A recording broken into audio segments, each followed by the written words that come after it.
Hi guys, good morning, welcome back to my channel. আবার চলে এসেছে একটা নতুন ব্লগ নিয়ে। এই গরমের মধ্যেও রূপচর্চা তো স্কিপ করলে চলবে না অবভিয়াসলি। সো আজকের ভিডিওটা হবে হচ্ছে হেয়ার কেয়ার রুটিন। এই গরমে কিভাবে হেয়ারটাকে মেনটেন করবে, ইচিং, স্ক্যাল্প ইচিং বা স্টিকি ড্যান্ড্রাফ বা স্ক্যাল্পটা অয়েলি হয়ে যাচ্ছে, সেটা থেকে কি করে বাঁচবে, তো তারই রেমেডিস আজকে তোমাদের সাথে শেয়ার করব। সো তোমরা কেমন আছো? আশা করছি সবাই ভালো আছো। এই গরমে খুবটাকে অ্যাভয়েড করো সবাই। আর বাইরে যাচ্ছ তো অবশ্যই ডেলি ডেলি ডাবের জল খাও। যে রকমের গরম আমাদের ওয়েস্ট বেঙ্গলে। সো চলো আর বেশি কথা না বলে পরে চটপট করে রেমেডিসটা দেখিয়ে দিই। আমারও মাথার মধ্যে কিছু অ্যাপ্লিকেশন করতে ইচ্ছা করছে যাতে মাথাটা একটু ঠান্ডা থাকে। মাথা গরম হয়ে যাচ্ছে বস, পাখা চলছে, এসি চলছে, তারপরেও মাথা গরম হয়ে যাচ্ছে। চলো রেমেডিসটা স্টার্ট করি, তোমাদের সাথে শেয়ার করি। ওকে, ফার্স্ট আমি যেটা করেছি সেটা দেখতে পাচ্ছ, ওভারনাইট আমি ফ্ল্যাক্স সিডটাকে প্লেন ভালো জলের মধ্যে ডুবিয়ে রেখে দিয়েছি। একদম পুরো জেলি ফর্মে একটা হয়ে গেছে। তো এটাকে আমি কুকড করব। আমি এখানে নিয়ে নিয়েছি হচ্ছে ফ্ল্যাক্সিড 3 টেবিল স্পুন মতো ফ্ল্যাক্সিড নিয়ে নিয়েছি। তোমাদেরকে দেখিয়ে দিই, এইরকম বড় একটা চামচের মাপে 3 চামচ মতো ফ্ল্যাক্সিড নিয়ে নিয়েছি। তো কিসের ফ্ল্যাক্সিড আমি ইউজ করেছি সেই ব্র্যান্ডগুলো আমি ডেসক্রিপশনে দিয়ে দেবো, তোমরা ইউজ করতে পারো। খুব ভালো কোয়ালিটির ফ্ল্যাক্সিড এটা। তো চলো এটাকে আমি একটা ফ্রাইং প্যানেতে কুক করে নিই। চেষ্টা করবে এরকম নন স্টিক ফ্রাইং প্যান নেওয়ার। তো এটা আমি ধুয়ে নিয়েছি, ক্লিন করে নিয়েছি। এটাকে এবার আমি গ্যাস অন করব। আর এই ফ্ল্যাক্সিডটা যেটা আমি ভিজিয়ে রেখেছি, ফ্ল্যাক্সিডটাকে আমি ওর মধ্যে ঢেলে দিয়ে একটু মিডিয়াম ফ্লেমে আমি একটু থিকনেসটাকে বাড়িয়ে নেব। যেটা হাত সরানো যাচ্ছে না, দেখতেই পাচ্ছ কিরকম একটা জেলি ফর্ম হয়ে গেছে। তো আমি গ্যাসটাকে অন করে দিই। খুব হাই ফ্লেমে নয় কিন্তু, একদমই মিডিয়াম ফ্লেমে এটাকে করতে হবে। বেশি হাই ফ্লেম করে দিলে নষ্ট হয়ে যাবে।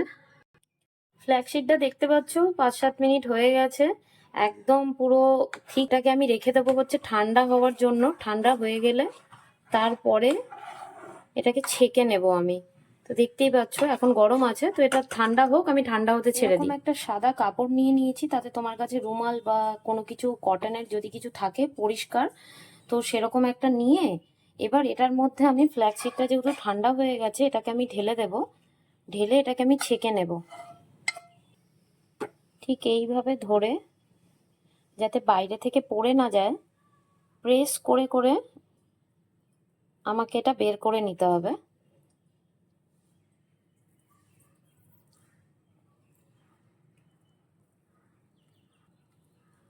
জেলিটা যেন পুরো বাইরে আসে আর বীজগুলো যেন ভেতরেই থেকে যায়।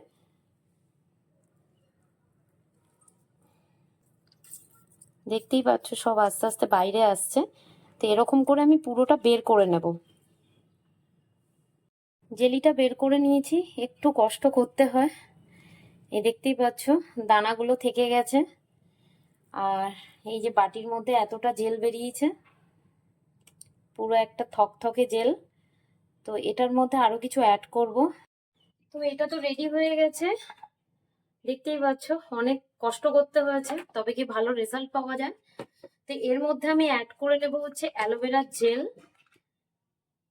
অ্যালোভেরা জেলটা নেব হচ্ছে আমি 1 টেবিল স্পুন।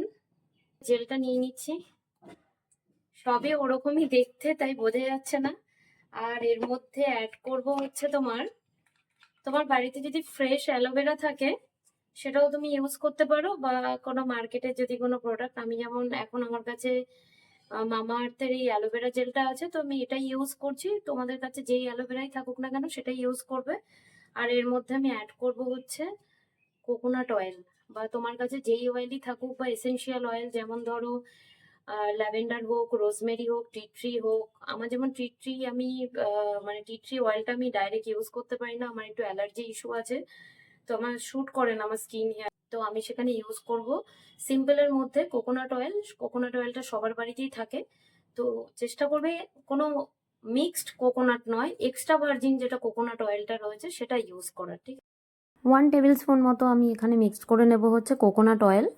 তো কোকোনাট অয়েলটাকে এবার ভালো করে আমি মিক্সড করে নেব। ভালোভাবে মিক্সড হলে বুঝতেই পারবে ঠিক এরকম একটা সাদা হোয়াইট টেক্সচার হয়ে যাবে।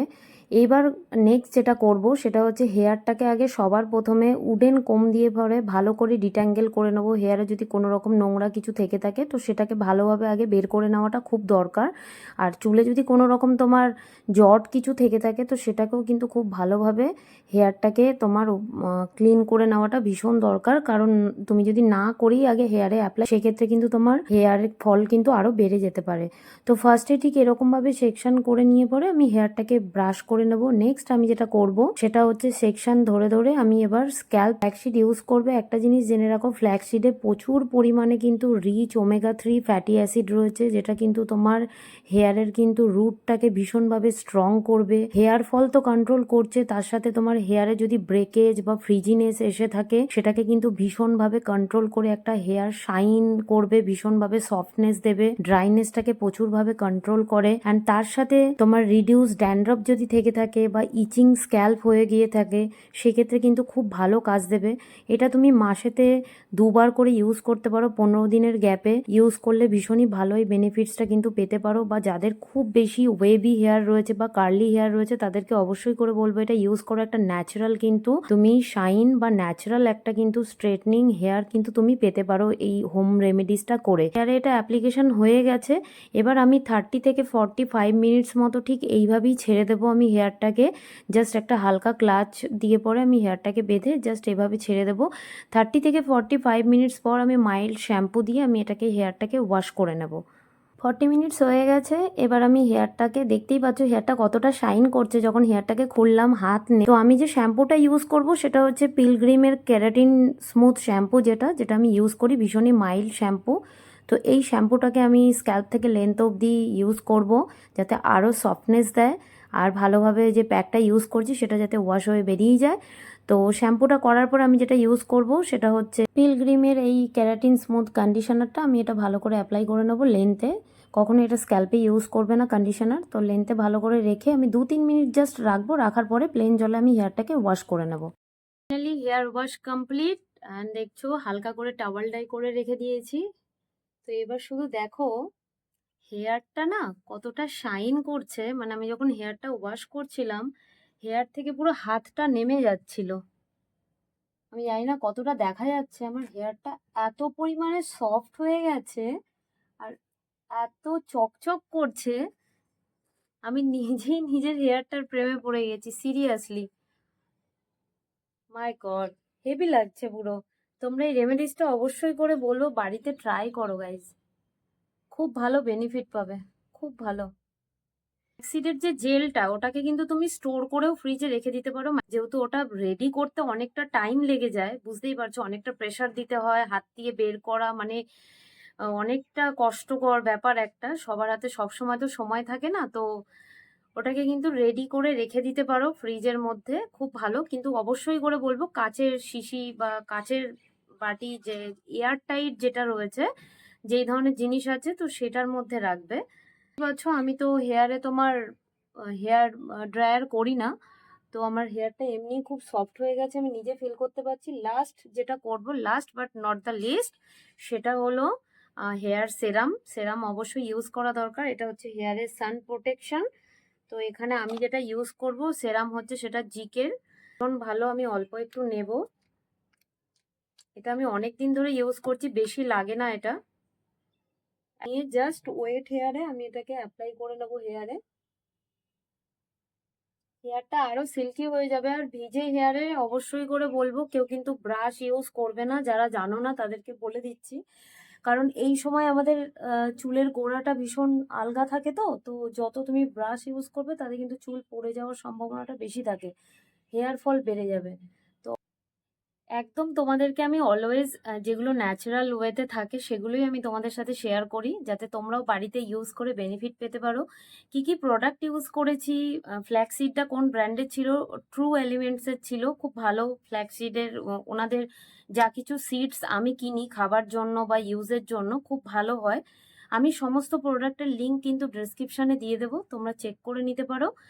আর ওটা যদি ভালো লেগে থাকে তোমাদের, অবশ্যই করে কি করবে, লাইক কমেন্ট শেয়ার সাবস্ক্রাইব করতে ভুলবে না। আর সবাই খুব ভালো থেকো। আরও যদি কিছু তোমাদের জানার থাকে আমাকে অবশ্যই করে কমেন্টস করো, আমি তোমাদের কমেন্টসের রিপ্লাই করব।